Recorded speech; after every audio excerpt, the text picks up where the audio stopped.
What I can say is, did I do things that hurt other people? Yes. To this day, does it still hurt my heart? And I wonder if that's why I got cancer? Yes. Like, it was my payback.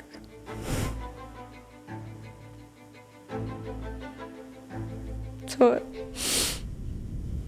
nothing goes without payment, I guess. It was all over the press, it was everywhere. And you know, you're trying to minimize everybody's pain. You end up maximizing it. I kind of know how our marriage works. And do you think it could change? I think if I was willing to change, but I don't think I am anymore. What do you mean? When you say, too, that you had resentment, he had cheated? I think it wasn't necessarily the act. It was, I'm not saying that I didn't make huge mistakes in my marriage post that. But that broke me. I never really opened up about it. A financial thing was why the person was coming forward. And that was like even more heart-wrenching, because I was like, you'd be willing to do this to my family for money and not even a lot of it? Disgusting. And I had to beg Edwin to want to stay with me. I had to beg him. I don't think he was in love with me at that point. I think we've gone through times in our marriage where we've been madly in love with each other, but that wasn't one of those times. I've never talked about it at all. Were you in love with her? If I didn't beg you, would you have stayed with me? If I didn't book the show, would you have stayed with me? If I didn't start making money, would you have stayed with me? Do you even love me now? Are there other people? My actual soul-to-soul relationship with God, I don't know how to get it to where it needs to be. And that's just an honest answer, you know? Like, I believe in God. I believe He's protecting me. I believe that I'm going to heal. I also believe, how come sometimes the people involved with God do some of the most hurtful things? I talk to God every night before I go to bed, and I talk to God in the morning. I have conversations with God, and I tell God how afraid I am, and I just want to keep being positive, and I just want to be okay. And I believe that He feels that way too. Have you dated anyone since or gone on any dates? And I'm on a Hinge. You're on Hinge? I'm on Hinge. Right now? Right now. Mm-hmm. But I changed my age range, and now I don't know that I can be on Hinge. Why? Do you use your real name on Hinge? It just says Teddi. My Hinge is about to blow up. By the way, Raya, why didn't you let me in? Do you use your photo, your real photo? Yeah, and Teddi? Yes. On Hinge? Yes. If Edwin asked you on a date, what would you say? It's interesting you're calling it a break too. Well, I don't know what to call. What do you call it? What do you call it when you're on a divorce? Yeah. And then somebody gets cancer, almost passes away, so then you have to put it on hold. Hold? Hold sounds worse than break. Yeah. There's no good answer. I mean, I could just say husband, but then people are like, "You're married?" Well, yes, but I mean, that's not going to fit on my Hinge profile. No.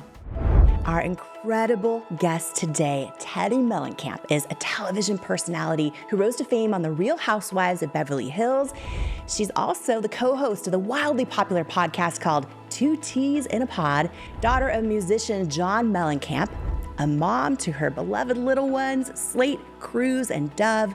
She's also the stepmother to Isabella, and I'm so grateful to call her friend. As her impact and following continues to explode, she's also going through the unimaginable and the fight of her life. in this very moment, right now.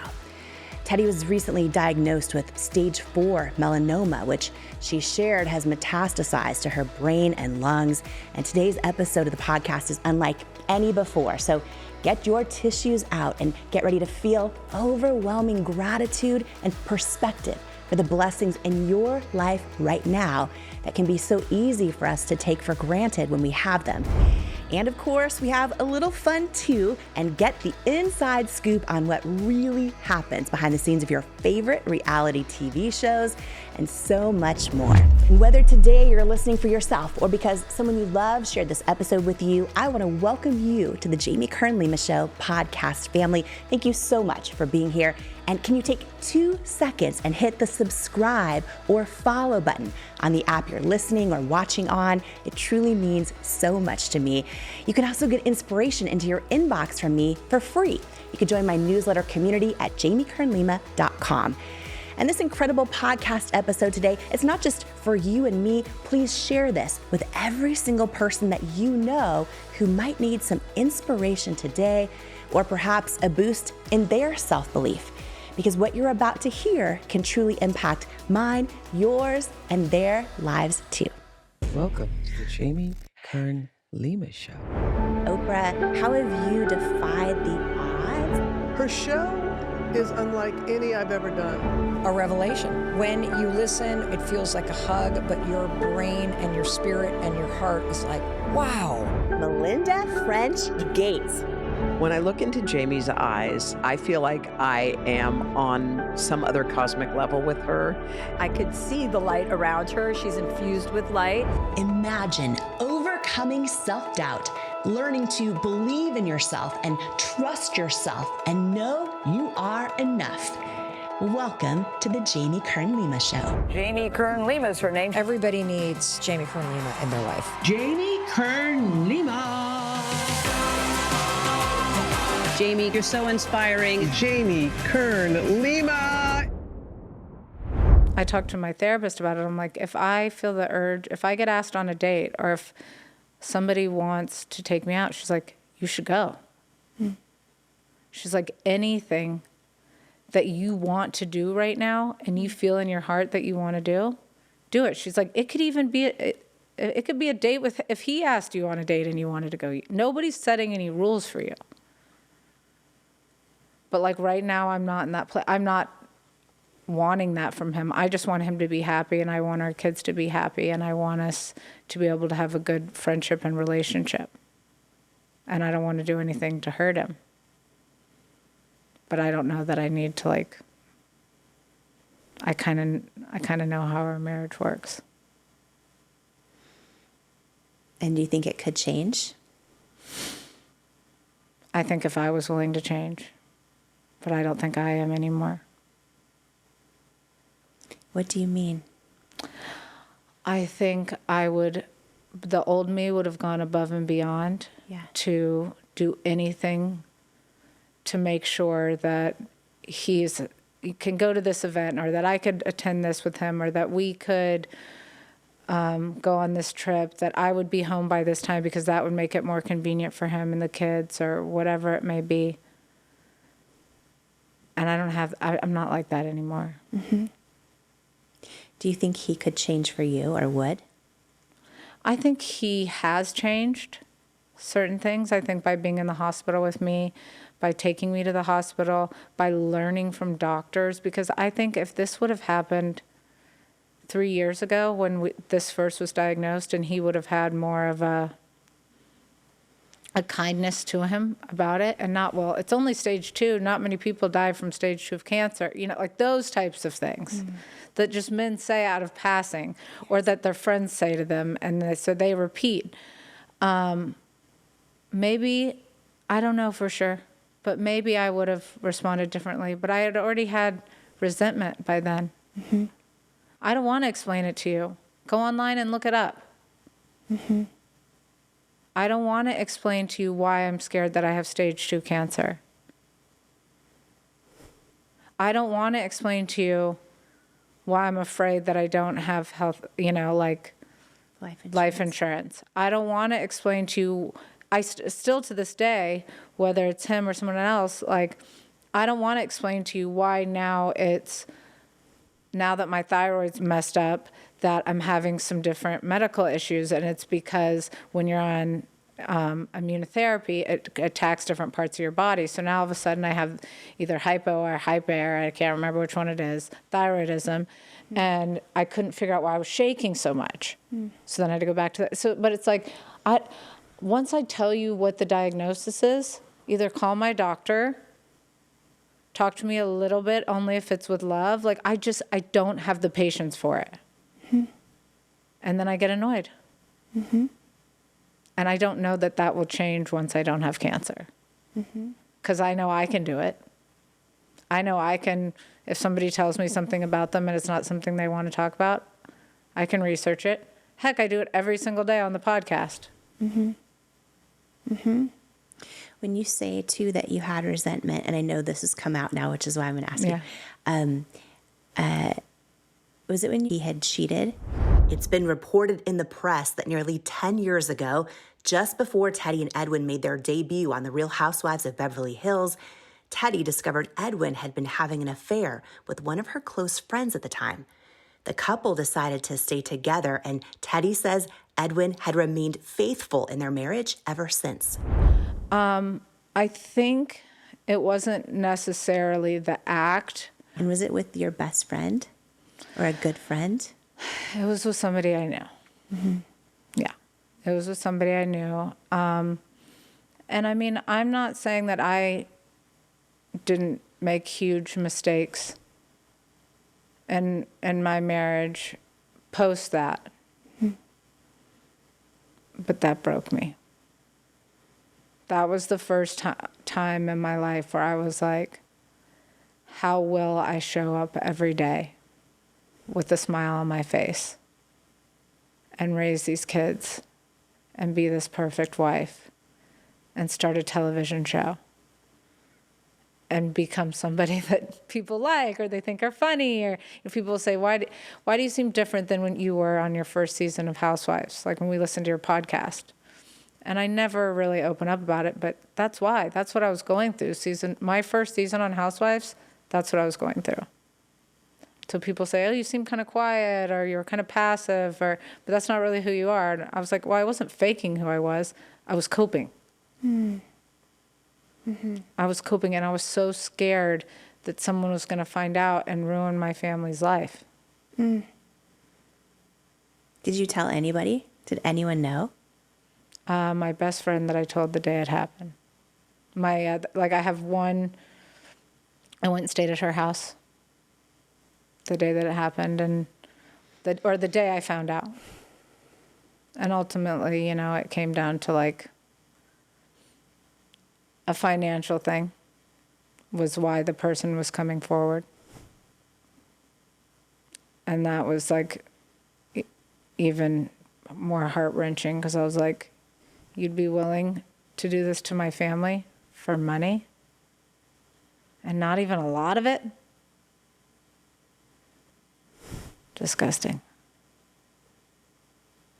Did you find out because that person came forward? That person called me. That person called me and told me. And it was a couple days before filming. Of your first season? Of my first season. And I had to beg Edwin to want to stay with me. I had to beg him. I don't think he was in love with me at that point. I think we've gone through times in our marriage where we've been madly in love with each other, but that wasn't one of those times.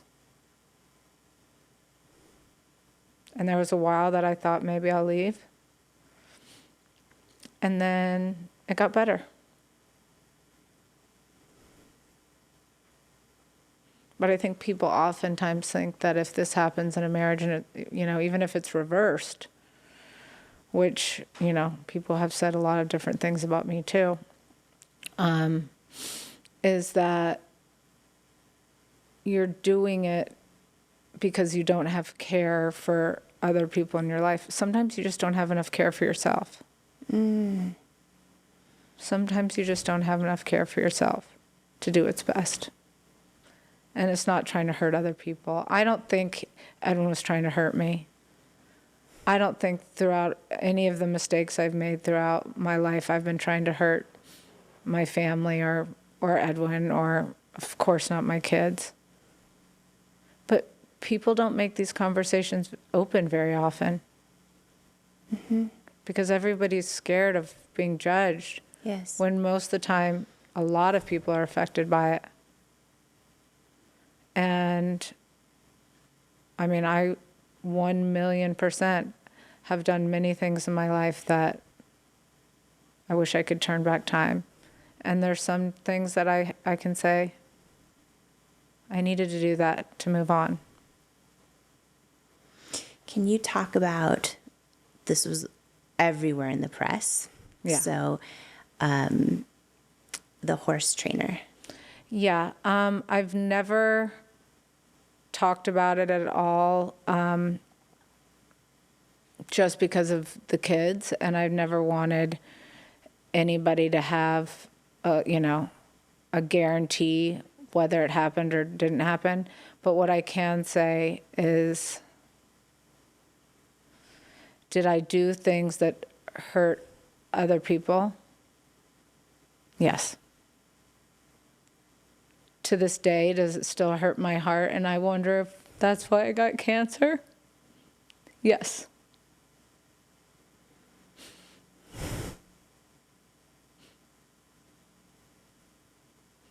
Like it was my payback.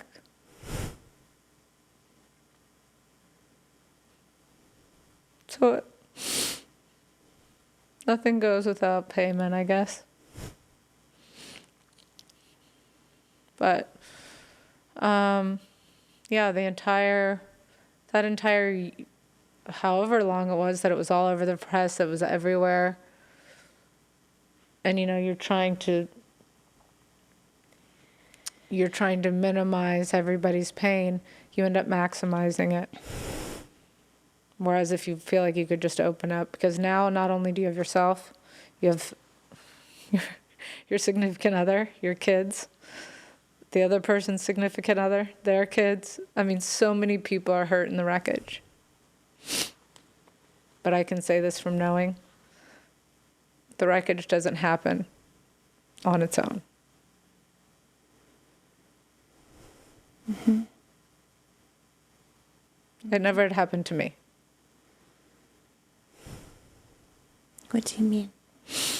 Like, I think I was so broken as a human being during that part of my life that I did things out of my better judgment.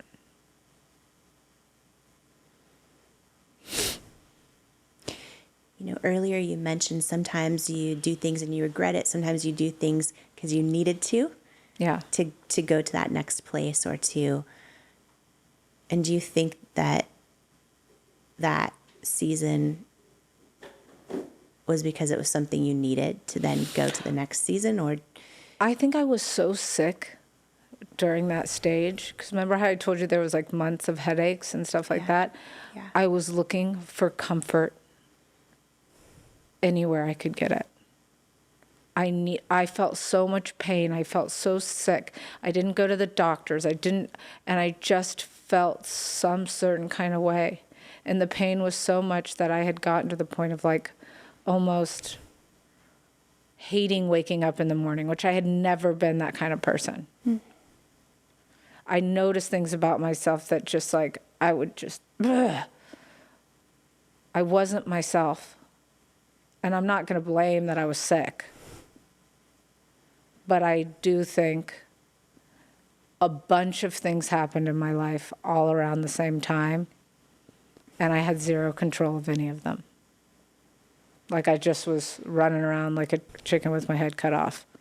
Will this make me feel better? No. Will this? No. How is your faith? How's your relationship with God through this and right now?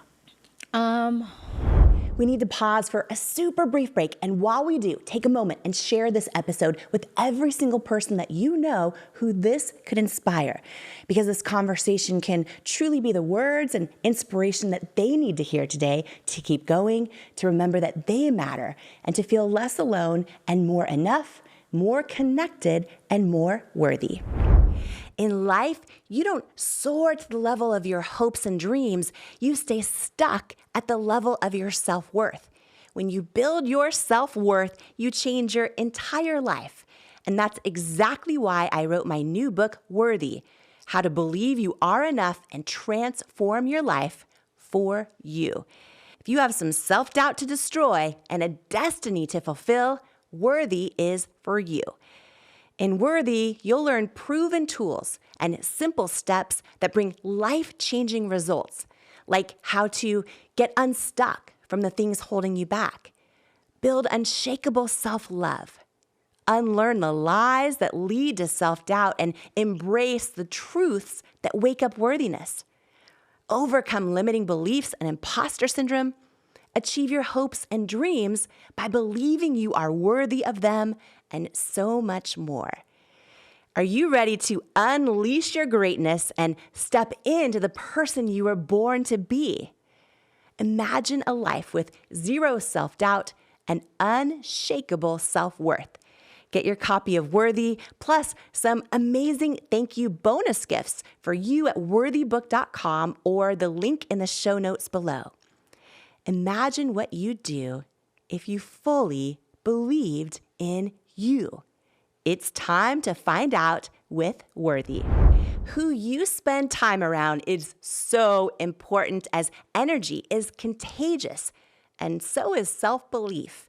And I'd love to hang out with you even more, especially if you could use an extra dose of inspiration, which is exactly why I've created my free weekly newsletter that's also a love letter to you, delivered straight to your inbox each and every Tuesday morning from me.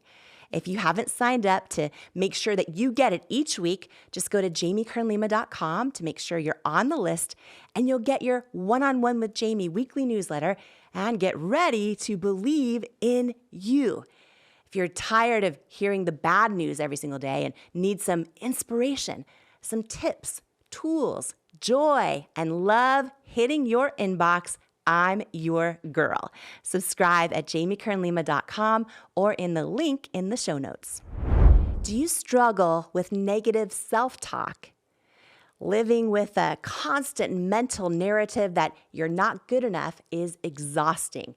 I know, because I spent most of my life in that habit. The words you say to yourself about yourself are so powerful. And when you learn to take control over your self-talk, it's life-changing. And I wanted to give you a free resource that I created for you if this is something that could benefit your life. It's called 5 Ways to Overcome Negative Self-Talk and Build Self-Love. And it's a free how-to guide to overcome that negative self-talk, to build confidence and develop unshakable self-love so that you can dream big and keep going in the pursuit of your goals. Don't let self-sabotaging thoughts hinder your progress any longer. It's time to rewrite the script of your life, one filled with self-love, resilience, and unwavering belief. If you're ready to take charge of your narrative, build unwavering confidence, and empower yourself to persevere on the path to your dreams, you can grab your free guide to stop overthinking and learn to trust yourself at jamiekernlima.com/resources, or click the link in the show notes below. And now, more of this incredible conversation together. How is your faith? How's your relationship with God through this and right now? Do you want me to be honest about this? Mm-hmm. Okay. My faith took a turn. Not my faith, but my relationship with God took a turn. I went to a couples therapy where we went out of town. And this is when I think I was fighting for my marriage the most. And I felt like it took away the last couple bits of fight that I had left in me. And I wondered, how is this possible?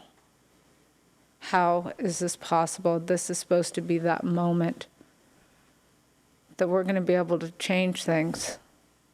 I'd already had the first cancer thing. I hadn't had the brain cancer yet. The past stuff with Edwin, that damage was way done. But I still needed to move on.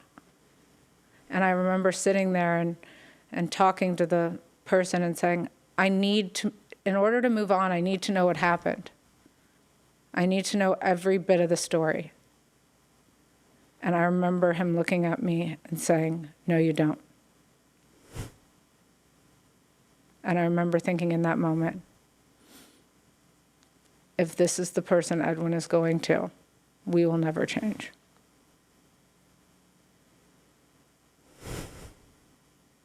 Because he doesn't see me as the same.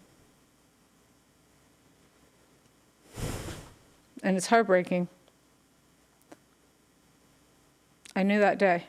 We sat out on the beach that day. Everybody left early. When we sat out on the beach and we played pickleball.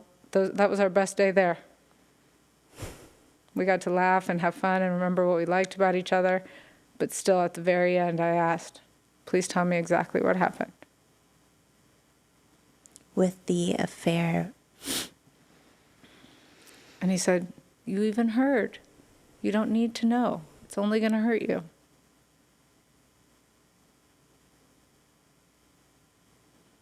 You can only hear that so many times. And what did that mean to you that made you know this is done? Because I had been asking for however many years, 7 years, maybe more. I mean, I've been asking now it's been 10 years, but I had asked so many times what the details were. I needed to understand how it started.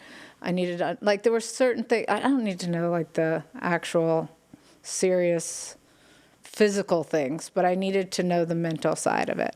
Mm-hmm. How did you start talking to this person? What was the first time? Mm-hmm. Were you in love with her? If I didn't beg you, would you have stayed with me? If I didn't book the show, would you have stayed with me? Mm-hmm. If I didn't start making money, would you have stayed with me?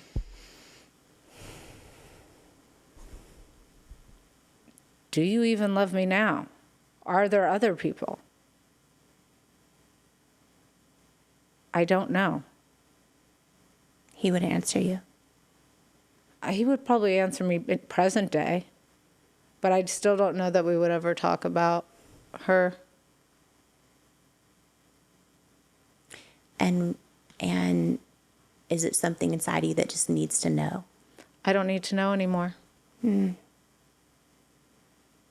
don't need to know anymore. And that's the first time in however many years I haven't needed to know. Mm-hmm. Just something in me went, you don't need to know. And I don't need to know if it's the truth. I don't need to know if it's a lie. I don't need to know anything.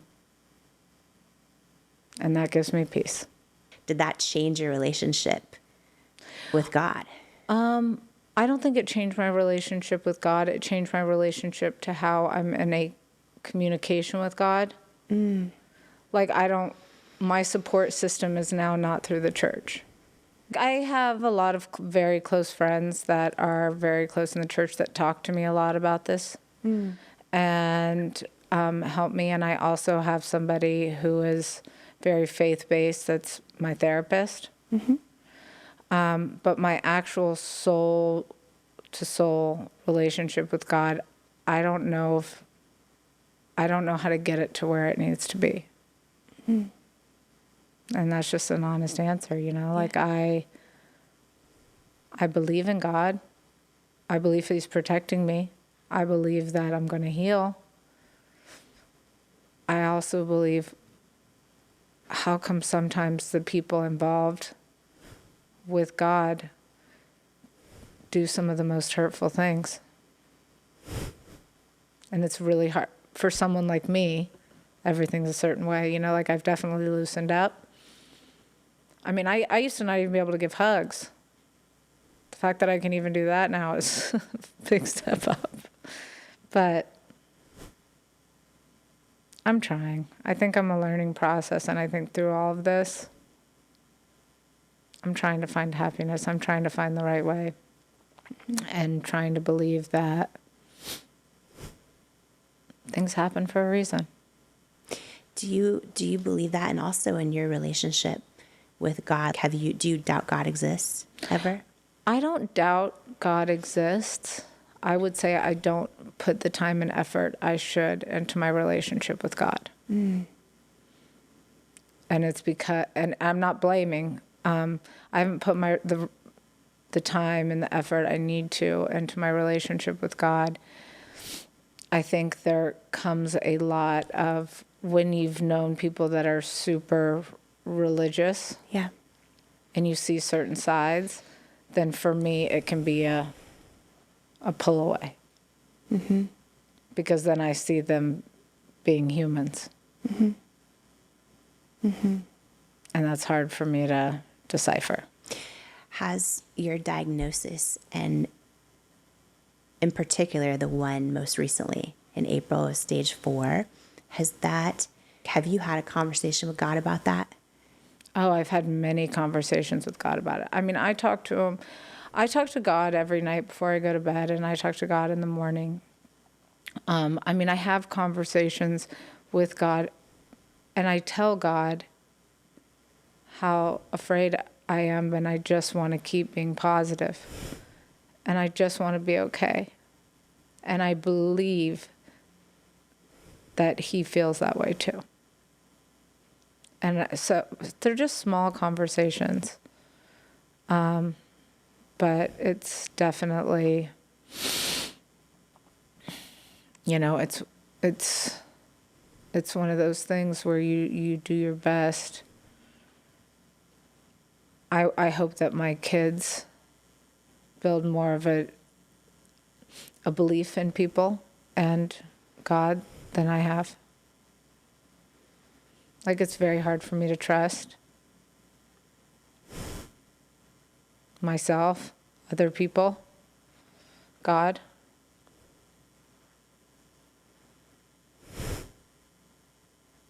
Because of what you've gone through.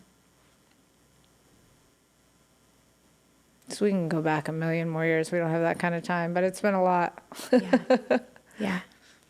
When things we do not wish upon anyone happen to us, things that we would never, ever want in a million years, is there any part of you that believes, or I guess just has faith, that even though it doesn't make sense, even though it's awful, like, it's happening for me, I'm going to come out of this? Yeah, I mean, that's how I believe this is happening. Like, before I was diagnosed with the one in my, the 8 in my, or the 9 in my chest and my lungs and all that, I was really in a poor place. And I think my spiral would have gone down in a different way because of, things that were going on in my marriage and our life. And then that kind of happened, and it forced all of us to take a breath and remember what's important. Yeah. It forced all of us to go, hey, guys, you've all made mistakes. Take a breath. This is not the priority here. This is. Have there been things you've decided, I'm just going to forgive? I think, throughout my life, I think there's certain things that I'm going to forgive. I would say there's also certain things that, like, I don't know that I'm angry about. I think I have a lot of figuring out still to do. And I feel like so much in my life I've done this because people expect me to be a certain way. And part of all of this is learning, like, I got to be just the way that I am. You know, I'm not the best spoken half the time. I'm going to make mistakes. I'm going to say this. I'm going to say that.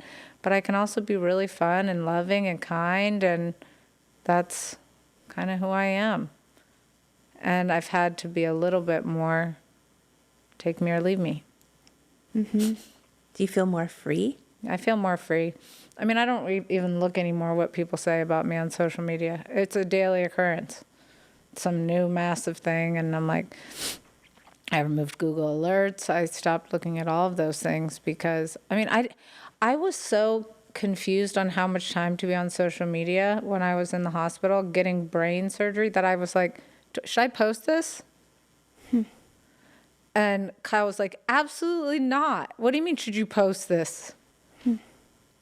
Like, it just becomes such like a part of your life. And like, there were parts that I just couldn't even believe that I would even consider doing. Is it because you're so trained to like, Yeah. you're so public? Yeah, I was so public and so like keeping people in the loop of what's going on, and people are not going to wonder where I've been for blah, blah, blah. And then finally it took like an entire team of people to be like, Teddi, we'll all come up with a plan to share. You don't need to be in the hospital, not fully comprehensive to what's going on, sharing any of this. Sit here and heal. You know, like people always say, well, then why do you do a podcast where you talk about people for a living? I'm like, I'm recapping a reality television show. Don't take it so seriously. And if you do, I hope you really enjoy it. Because like that's really what it is. It's a reality television show. So with this whole shift, you shared earlier you were dating someone recently, which I know what you're talking about because I saw it come out on page 6, and I think it came out in a bunch of places. And you were saying by the time y'all or in the press were talking about it, I had already broken up with that person, right? Is that what happened? And of course, anything that you do, if you breathe and you smile, people have an opinion on everything, right? That's the world that we're in nowadays. And I read a quote where you said, you know, I just don't want anything serious right now. Well, I think right now there's only so many days where I'm going to feel my best or feel my strongest. Yeah. And I don't know them until later. So I can't be in a place where I need to be planning, helping somebody else plan out their life or their day-to-day activities. Yeah. Like if it all just works and it's company and it doesn't, great. But I'm not looking to, like, I don't have any plans like getting married again or doing these things like, right now. Like I'm just trying to beat this thing. Yeah. And you will. And I think that's the biggest thing. And I don't have any ill will towards the guy I was dating, poor thing, that I'm like, sorry, tried to warn you. And he's really private, right? And Yeah. now it's everywhere. Yeah. I'm like, sorry about it. But there was never anything negative about it. It was more just like, on the days I feel good right now, that's all I got. Yeah. Yeah. And I'm sorry. And did he want it more serious? And so He didn't necessarily say, but I could feel it. yeah. But such a good person, and so like, you know, maybe at a different time in my life. Like such a nice guy, so like caring, helpful. There's certain personality types that are caregivers. And like he was so excellent at it, but then I just started feeling like almost like bad. Like I was like, I need to make sure that I'm in the same, hold on, how do I phrase this? I didn't want it to get to a point where he was more serious than me, and then I had to end it in a way that was dramatic. I have enough dramatics in my life. I have enough. If I can, but the people that send me messages and like, how dare you ever go on a date? You have this, you have that. I'm like, guys, we all got to do what just makes us happy in the moment. Let's try, as long as we're not hurting anyone. Like, there's got to be a happy medium. We can't be so judgmental of everything that everybody does because we don't know what people are going through. Yes. Have you dated anyone since or gone on any dates? No, I mean, I'm on a Hinge. You're on Hinge I'm on Hinge. right now. Right now. But I changed my age range, and now I don't know that I can be on Hinge. Why? I changed it to older. I was like, maybe I need to be with maybe I need to be with somebody older because I don't know. This was just a theory. And then I put it older, and then I was like getting all these messages, and I was like, nope, this is not what I need. Not what I need. They send too long of messages. They write ha-has. I was going to say, I would think you'd go younger if you want like nothing super serious. Well, I was thinking once somebody's married and because it has happened twice to me where two people that I've dated said they didn't want kids, said they didn't want to get married, and then all of a sudden there's a flip around. I never said I wouldn't. It's just not something on my radar. Well, no, it's on nobody's radar when they're single. But I was asking for a reason. Do you use your real name on Hinge? It just says Teddi. My Hinge is about to blow up. By the way, Raya, why didn't you let me in? Okay. Do you use your photo, your real photo? Yeah, and Teddi? Yes. On Hinge? Yes. Where else am I going to go to meet somebody? Like, what am I going to text you and be like, hey, do you know anyone good for me? Like, everybody I know knows Edwin. Right. I want to be respectful to him. I don't need to be like, hey, Edwin, met the guy you played pickle with 3 weeks ago. It's a cute one. Like, but we do laugh about this stuff. He's like, the other day I came in and I had flowers in my room, and he's like, did somebody send you flowers? I'm like, yeah, look what it says. And it says love your secret admirer. And he goes, what? And I go, it's from the kids because I asked them for red flowers. So you said you'd be fine if Edwin dated. Yes, 1 million percent. You feel nothing. I also don't, it's not even that I feel nothing, but it's like, why am I getting all the wrath? Like, where's Edwin's, like, nobody's tracked down who he could potentially be dating, but they're on me. I breathe on someone, and that's my new boyfriend. Yeah. Erika was so funny. She's like, it's because they don't care about the guys. I tell you, I think people are harder on women for sure. Yeah. Every woman who's ever, had a public role of any kind. Yeah. Or a government role or anything. I definitely think people are harder on women. So if Edwin asked you on a date, what would you say? If my kids were there or not my kids? Both, either way. Okay, a personal date, one-on-one, like, can we go on a date? I would say no.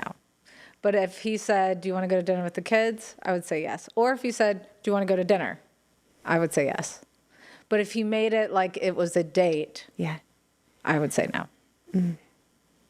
I think both of us, regardless of where the future holds, I think both of us need this time. And I was always one of those people before. Believe me, back in the day when he didn't really want to be with me, I did not believe in breaks. Yeah. But now, I don't know. I don't know anything. All I've learned from all of this is I don't know anything. Yeah. I know I got to just one foot in front of the other day by day. Well, it's interesting you're calling it a break too.